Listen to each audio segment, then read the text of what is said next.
Back to a brand new video of the Targeted Individual Program. Talking about experience, taking my daughter to school, 8:45. I know, unbelievable. You know, like I said in my previous video, I keep telling Pam, stop doing these kids here during the week. And I told her I'll stay over last night. She decided, you know what, I'll do her here in the morning. I'll get up at 5 o'clock. Which again, I'm like, why do you keep making these decisions? Every time you make a decision like this, I guess it doesn't matter because whether she does their hair during the week or not, they're always late for school.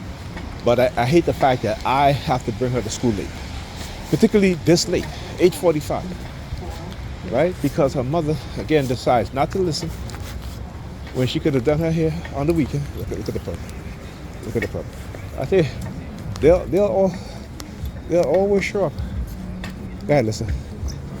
Right? Yeah, they'll always show up with the American flag on the hat. Right? The patriotic theme. Right? I can tell y'all, this is what they do. So, anyhow. Yeah, and then she's like so nonchalant about it. She's like, oh, I woke up at 5 o'clock.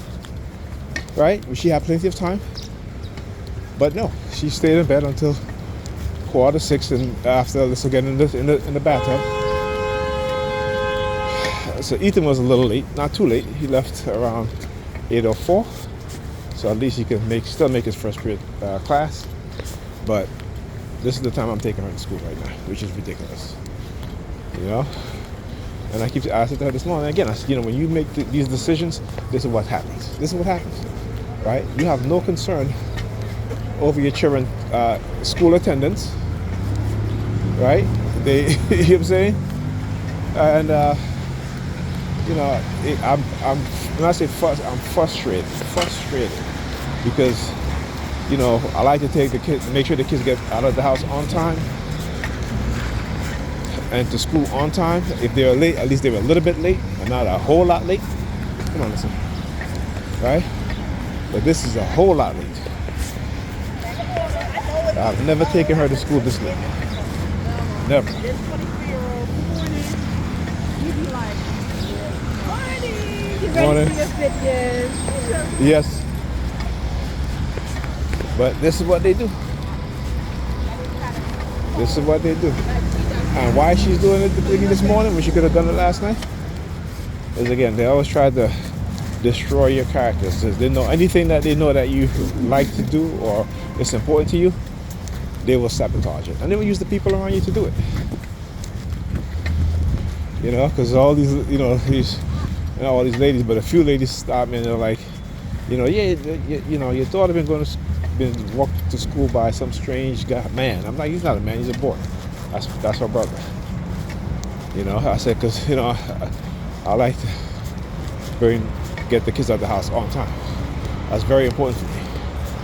So like I said, they will work hard to sabotage it. The fact that she does this morning is even more proof, again, of how she, sabotaged the kids.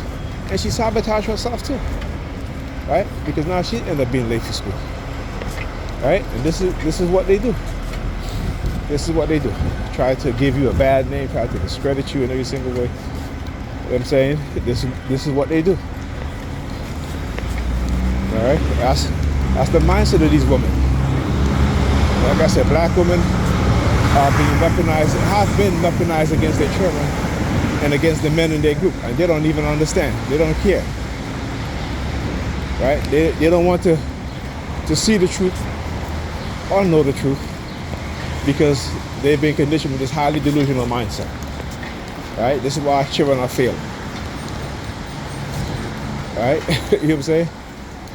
And, I can accept some of the blame, but I'm not going to accept things that I can't control because of what it is that she does. Anyhow, all right, see you later. Okay. Enjoy. Love you. All right.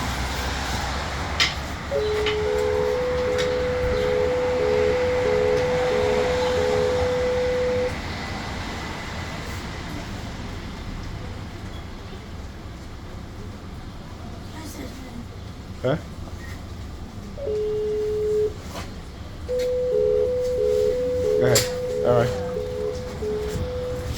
Look, stand up there waiting. Look. See these perps? Look at these perps. Let me get a little closer, give you guys a better look. Yeah. All right, that's what they do, stalk you. All right, they stalk you.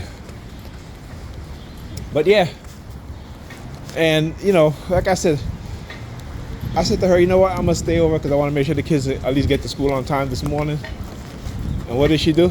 Instead of doing Alyssa's here, she decided that she gonna send her to bed and she gonna do it this morning. This is when I talk about how they engage in trying to destroy your character and destroy your image, this is what they do.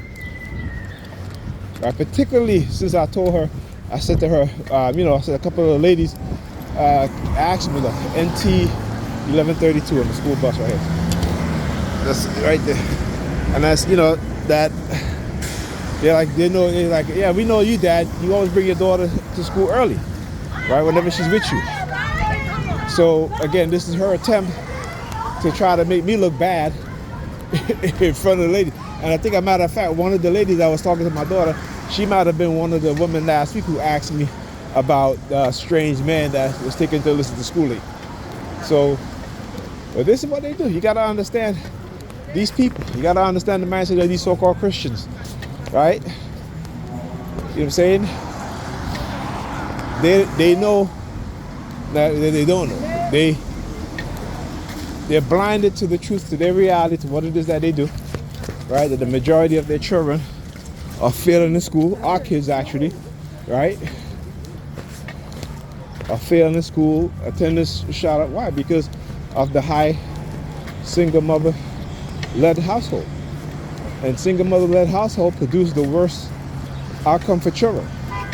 Again, and that's a fact. That is a fact. So they know this. I'm not gay, man. I'm not gay. Stop looking at me like that. I can tell you, I'm not gay. Like these dudes be like, they all in my face like, you know, I'm not gay. I'm not gay. You know, it's ridiculous. No, they do that. They do it from time to time. I'm like, why y'all staring at me for? You know, I'm not gay. You know what I'm saying? I know, and I'm so upset this morning because, you know, I take my daughter to school early, but her mother does things like decide to do her hair at 7 o'clock in the morning when she has to get out the house to go to school. You know, it's like impossible. No matter, I keep saying that single-headed household headed by mothers, they produce children that have the worst outcomes. You look at the numbers, particularly in our community, right? We are pitted against each other, okay, because we don't understand what love is, how to love properly, how to respect each other, right? But we tend to also not look at the war that's taking place, right? Because we don't have a level of consciousness to understand what's going on. When you see the Super Bowl, they was just saying, oh, it was a word. Listen, because actually America wants us to be dumbed down and to pretend that America is great, right? And particularly how they want us to love the continued oppression. And we're still under continued oppression when we look at things. When you look at Black people in America, the number one in some of the worst health outcomes because of health disparity, right? Income disparity, right? Not on top of that, but every year, tens of thousands of black children are poisoned with lead. And not just black children, but adults too. But they focus more on the children and they give you a little bit of information to do the children. I tell people all the time. They took Nitro to court. And Nitro lied, saying that there were no lead. And then what happened, right? And this has been going on for years. For years and years and years. I tell people all the time, I said in the 80s, they were blaming children that had learning disability because they said, well, their parents were on drugs. It's not that. They knew. They knew. And you see the outcome, but now you got the new, they said new buildings, they built it.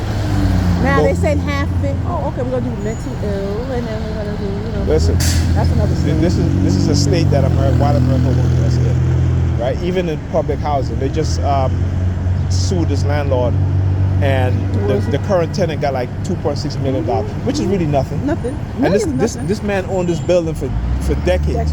So what happened to the people that live in the building for decades that he had living in? They try to buy them out. And it's black. A lot of times they do because it's black women with no man living in those buildings. I watched a news report where you had a woman living in the NYCHA housing project, right? This woman had a young child, a black woman. You know what she had to use as a door? Cardboard. How could you, And they're how could easy. you, Yeah, right? yeah. How could you allow that to happen, right? But do we care? Not they don't care. Do we care?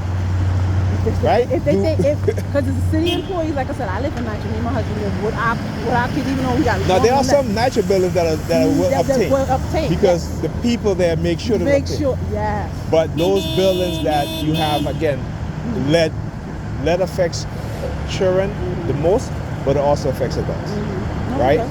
So you have to understand that they'll tell you that, okay, lead children this and that, you're fine, but adults get poisoned with lead too, and it also affects our cognitive ability, right? So what they do is that they hide numbers. Of course. You know, and I think all the time, I remember when they were gentrifying the community, right? What's the first thing that you see them do? Dig up the streets and replace the pipes. No, seriously. The first thing that they do when they start gentrifying the community, dig up the streets and replace the pipes. Right?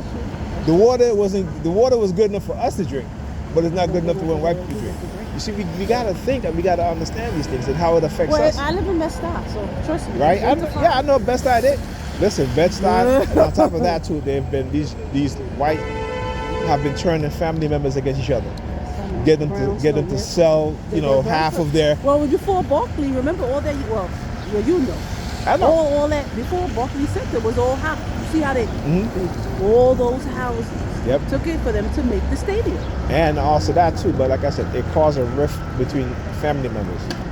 How many family members were fighting over the inheritance of the house because their parents left them? Yeah. You know, I was reading an article where you had a mother and her two daughters, a black woman again, her two daughters, but she had a brother, and she didn't even know what the brother was for 20 years.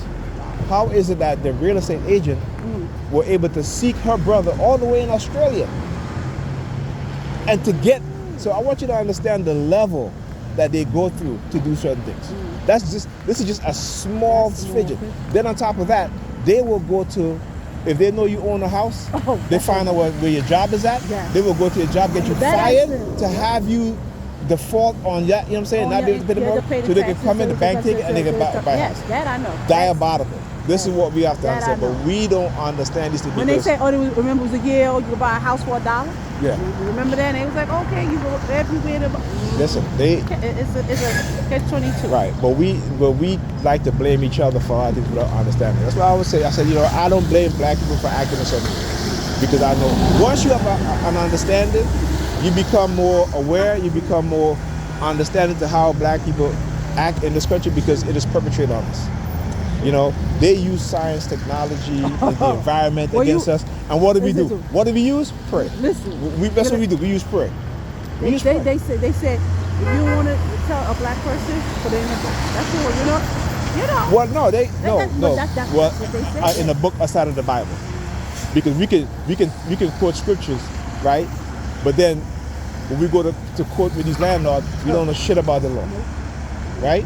You see what the Trump, the Constitution, you don't really want to limit that. Yeah. You want to take the Board of Ed. You want to and again, private, like I said, look how white people behave when they feel that their kids' feelings are going to get hurt to learn about slavery and stuff like that, right? Yeah. And what do? We just follow along because there's a book that I read a long time ago. It's called "Distracted and Defeated," right?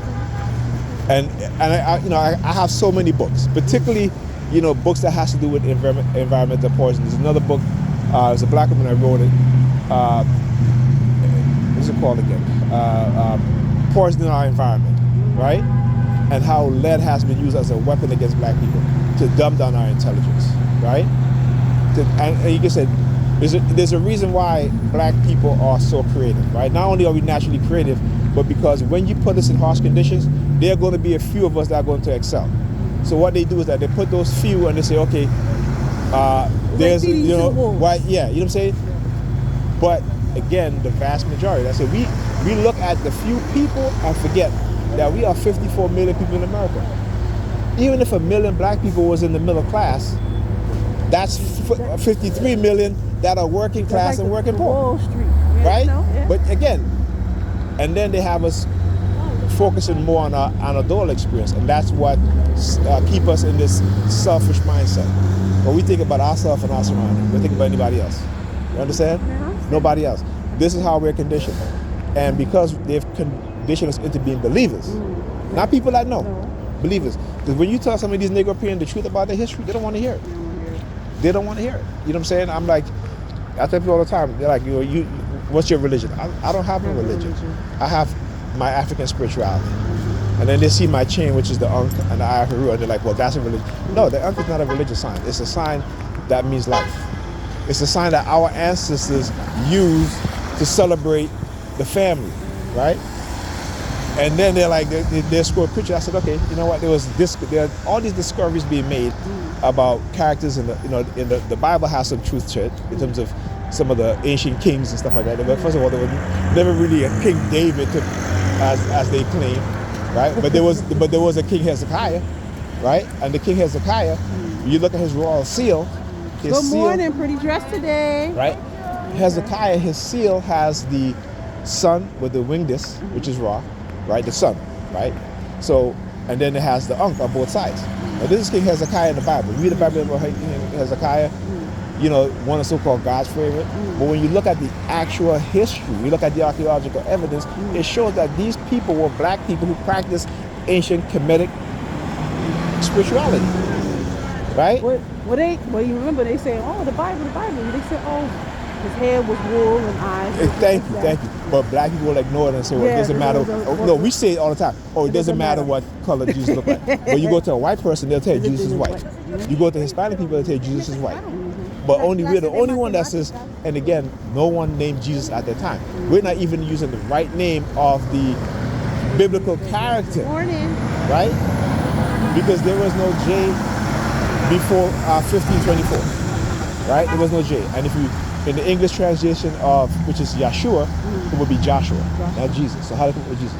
So again, Europeans, right? Europeans created their version because they know what they were going to do to us. Because the Bible we have today was created in 1611, King James, right? King James. But yeah, but they had Bibles printed before the King James, right? Okay.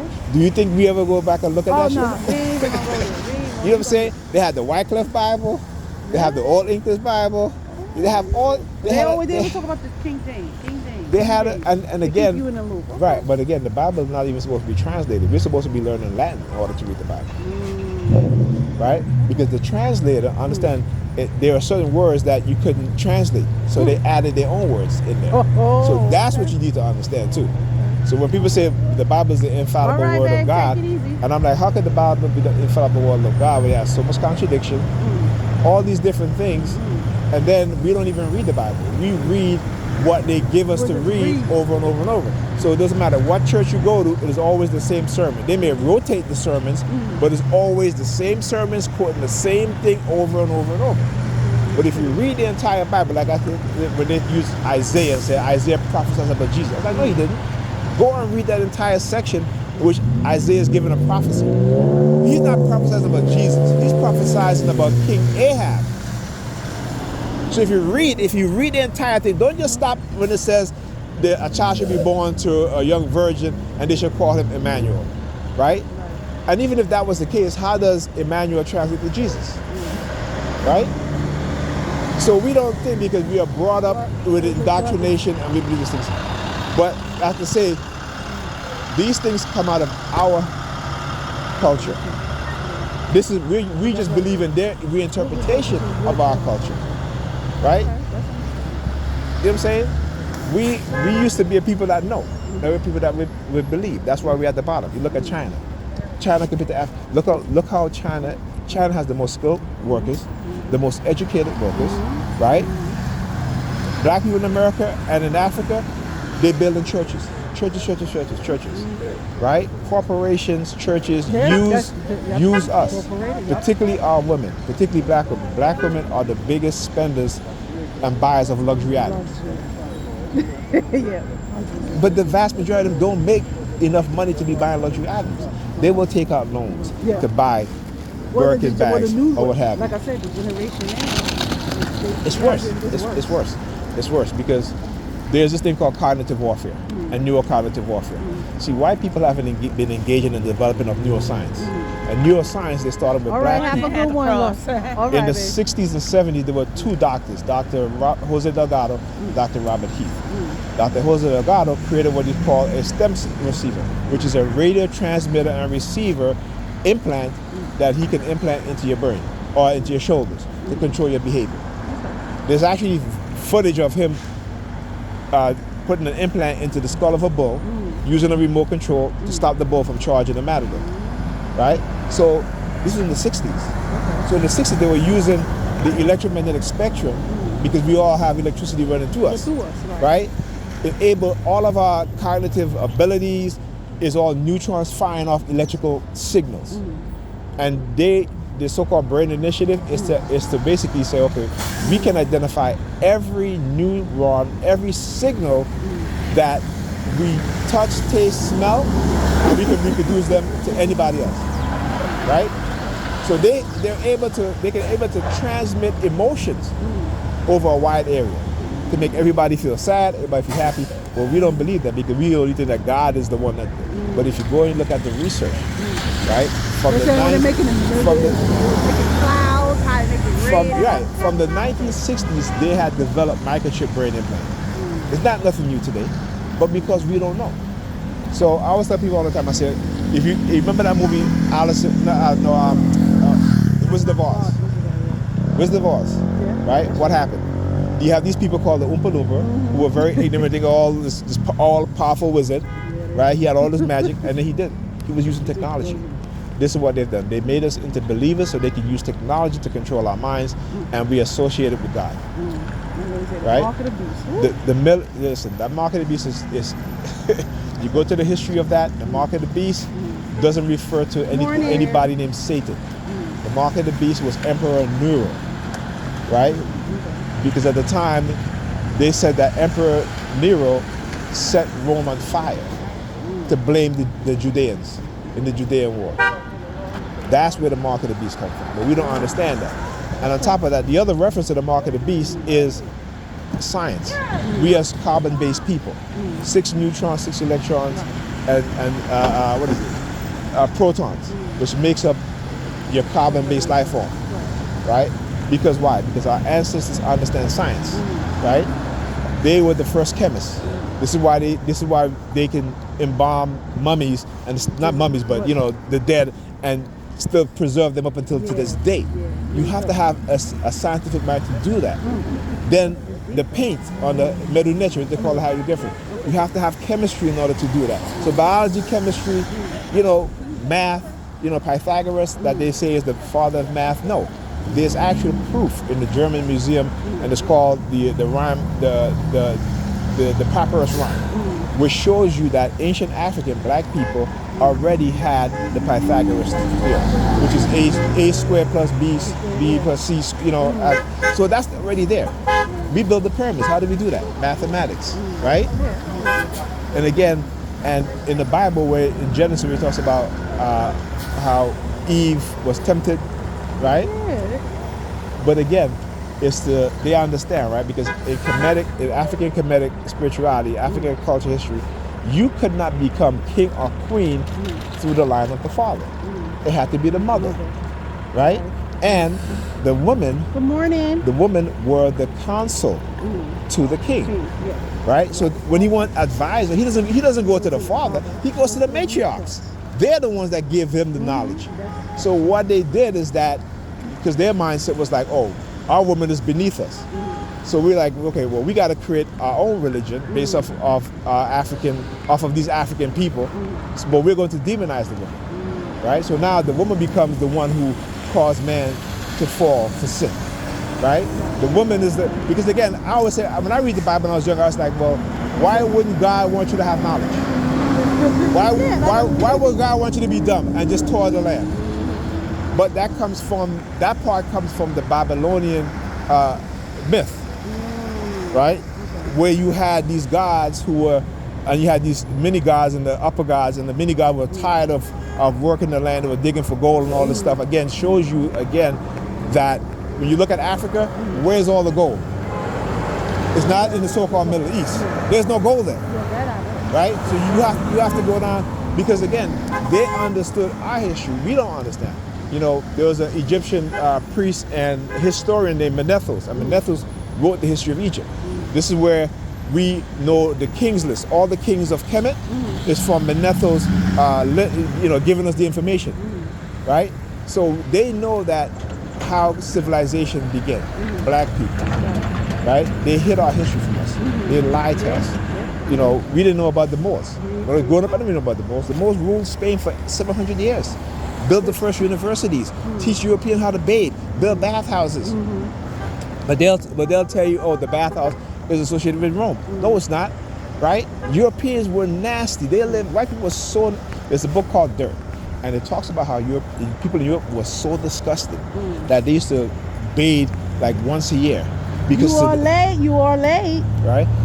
So they used to bathe once a year because the church would not allow them to bathe, because the church said that when you are clean, you become boastful and you think that you are God. So they were not allowed to bathe, right? They want to give you this clean history of Europe, that Hollywood style.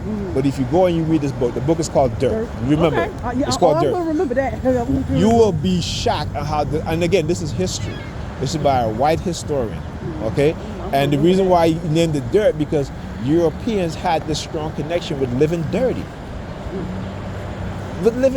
This is. And I tell them all the time, these people talk about, oh, they're so proud of their ancestors. The people that came over here, besides the Protestants, who themselves was religious fanatics, were the beggars, people in the jail, people who was in the asylum that they brought over here. This is why they can do what they did to us. You got to understand the mindset. So when they talk about, oh, they have this thing where they want I'm going to send to become Lord or whatever. These people lie about their history. They took our history and claim it as theirs. You understand? And then the Arabs came and conquered Egypt in the 7th century and now saying that ancient Egypt is their history. I'm like, how the fuck is your history? You can go through all of Africa, you can see Africans, you can see the Dingi tribe, you can see all these other tribes, the Fulanis, all of these still practicing old Kemetic spirituality. They just gave it a new name and a new form. But the foundation is based in Kemet, right? We don't even understand that shit. You know what I'm saying? It's like that's how Musk. Musk. He's South African. He's racist as shit. I don't even know why black people even like this guy. But that's what we do. They condition us to worship and love their heroes, and their heroes are the mass murderers of our people. Always think of it like that. Right? Always think about that. When black people quote Jefferson, I'm like, these people are just ridiculous. Jefferson was a slave owner. Morning, have a good one. He had a 13-year-old girl in his basement that he raped repeatedly and had children with her. Right? They like to quote Abraham Lincoln. Abraham Lincoln said in his own writing that if he could keep the institution of slavery and still keep the Union, he would allow the South to keep enslaving black people. Right? But because the elites in the North couldn't have it that way, because the South was going to become the economic dominant power to counter the Industrial Revolution, is the reason why they went to it. One of the reasons why. So it's not, see, America like to push it as, okay, Lincoln went to war to free the slave. No, he didn't. He went to war because he knew that if the South was allowed to keep enslaving black people, they would be the dominant economic and military power. That's why. It's in his own writing. But because, again, we are taught lies about history, not the truth. Half-truth lies that we believe these things, right? So they have brought us from a high-thinking people to a low-thinking people. You look at Africa today, right? You have African countries building, African people building electric cars. This African engineer built a car that never needs to be refueled. He built a technology, right, which used the electromagnetic spectrum to power your TV, to power your vehicle, right? But he said that he could not get a patent because Europeans don't quite understand the technology. But we're dumb. I'm going to check that, Dirt. Yeah, that book called Dirt, all right? Okay. All right.